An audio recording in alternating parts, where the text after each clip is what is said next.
Title: My fiancé texted, "I met with a lawyer to see how your inheritance works after we're married." I replied, "Smart." Then I called my dad, explained the situation, and had myself temporarily written out of the will. Start: She texted me at 10:47 p.m., right as I was finishing some late work.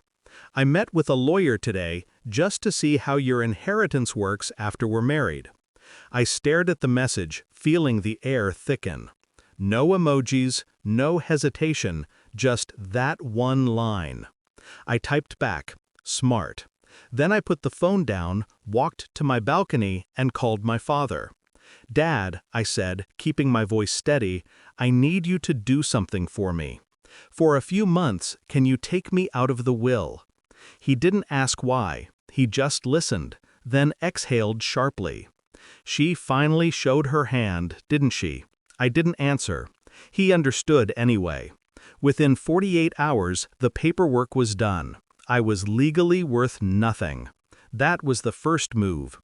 We met 2 years earlier at a charity gala, one of those over-polished events where everyone smiles too wide and drinks too fast.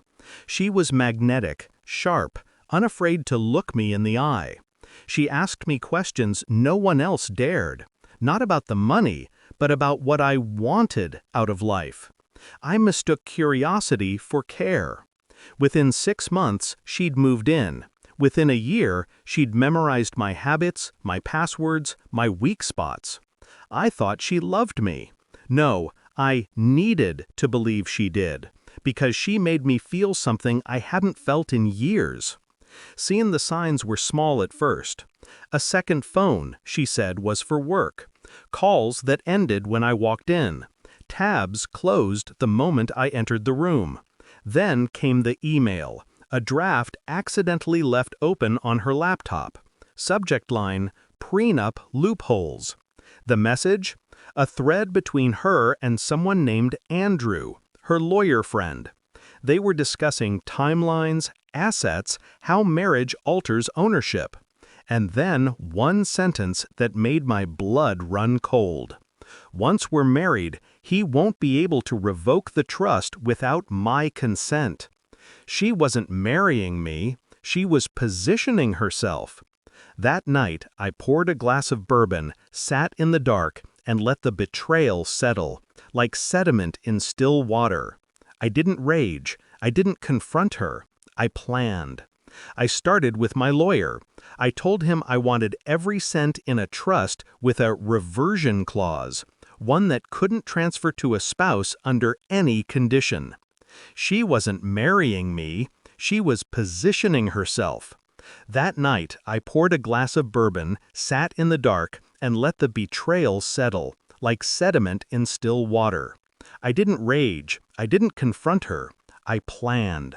I started with my lawyer. I told him I wanted every cent in a trust with a reversion clause, one that couldn't transfer to a spouse under any condition. Then I had the will rewritten, temporarily erasing myself from every financial document she could ever benefit from. Next, I met with a private investigator, a quiet one, ex-military, no paper trail. Within a week, I had photos of her meeting that same lawyer at a hotel, receipts of jewelry purchases she billed under my name, and recorded calls where she mentioned locking things in before summer. Every piece of evidence was quietly time-stamped, notarized, and stored with my attorney. I said nothing. I still kissed her goodnight, still let her think she was winning. That was my favorite part. The calm before she realized how deep the trap went. When her lawyer finally filed the premarital request, I pretended to hesitate. "I get it," I told her. "You just want security." She smiled, relieved, affectionate, the performance of a lifetime. I signed the fake draft agreement she'd prepared, deliberately forgetting to read the details. It gave her a false sense of control. Then came the call from her lawyer 2 weeks later. A routine review turned into stunned silence. Apparently, her firm had just learned that I had no inheritance, that the will had been amended months ago, that marrying me changed nothing financially. She called me within minutes. Her voice trembled. "Why didn't you tell me you're not in the will anymore?" I let the question hang. "You never asked." She showed up at my place that night, mascara streaked, breathing hard. "Look," she said, "I made a mistake. I was just curious about the legal stuff. It doesn't mean anything." I watched her pace, rehearsing sincerity. Her hands trembled just enough to look human. "Curious?" I asked. "About my money?" "No, about us," I cut her off. "There is no us. Not after this." She froze. "You set me up." "I gave you rope," I said. "You tied the knot yourself." Her eyes hardened. "You'll regret this." "I already did," I replied. "Months ago."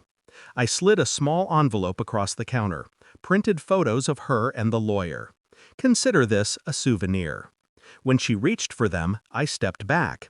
"You can go now." For the first time, she didn't argue. She just left, quiet, almost graceful, like a thief walking out of an empty vault. 3 days later, she tried to spin it. She called my friends, told them I'd panicked and misunderstood. Then she found out I'd already shared the evidence with them. Her reputation collapsed faster than her excuses. The lawyer who helped her lost his license for conflict of interest. And me? I went back to work, slept better, spoke less. I didn't feel proud, just clean. Sometimes I still think about that text. I met with a lawyer. It's strange how a single sentence can detonate a life. But she taught me something valuable. Love without honesty is just leverage. Now, whenever I meet someone new, I don't look for beauty. I look for silence, the kind that doesn't hide calculation. As for my inheritance, Dad reinstated it, but I asked him to change one clause permanently. If I ever get married, the assets freeze until both parties pass a lie detector. He laughed, thought I was joking. I wasn't, because some lessons cost too much to forget. She wanted to marry my fortune. Instead, she met my foresight. And that, in the end, was worth more than money.